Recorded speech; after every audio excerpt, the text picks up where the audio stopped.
വീട്ടിൽ പഴയ വല്ല സിസ്റ്റം ഉണ്ടെങ്കിൽ നമുക്കിത് ഇങ്ങനെ റീപർപ്പസ് ചെയ്തെടുക്കാം കേട്ടോ.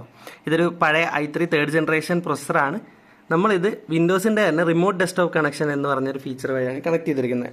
നമ്മുടെ സിസ്റ്റം കിടക്കുന്നത് ഇതേ കണ്ടോ, ഒരു വാൾ മൗണ്ടഡ് അല്ലെങ്കിൽ വിൻഡോ മൗണ്ടഡ് എന്നുള്ള ഒരു രീതിയിലാണ് നമ്മൾ വെച്ചിരിക്കുന്നത്.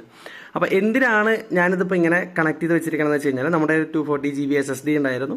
നമ്മൾ അതിൽ വിൻഡോസ് ഇൻസ്റ്റാൾ ചെയ്തിട്ട് ടെലഗ്രാമും അതേപോലെ തന്നെ കുറച്ച് മീഡിയ സെർവർ കൺഫിഗറേഷൻ എല്ലാം ചെയ്തിട്ടുണ്ട്.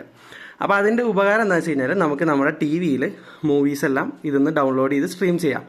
അതേപോലെ നമുക്ക് ഇതിനൊരു ഫയൽ സെർവർ ആയിട്ടോ നമുക്ക് എങ്ങനെ വേണമെങ്കിലും നമുക്ക് പല സോഫ്റ്റ്വെയറുകളുണ്ട്, അത് വെച്ചിട്ട് നമുക്ക് എൻഹാൻസ് ചെയ്യാം.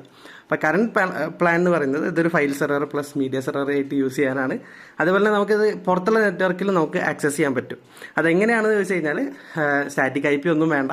നമുക്കൊരു ടെയിൽ സ്കെയിൽ എന്ന് പറഞ്ഞൊരു സോഫ്റ്റ്വെയർ ഉണ്ട്. ആ ഒരു സോഫ്റ്റ്വെയർ വെച്ചിട്ട് നമുക്ക് എന്ത് ചെയ്യാം, നമുക്ക് ഡയറക്റ്റ്ലി പുറത്ത് ഉള്ള നെറ്റ്വർക്കിൽ നിന്ന് നമുക്കിത് യൂസ് ചെയ്യാൻ പറ്റും.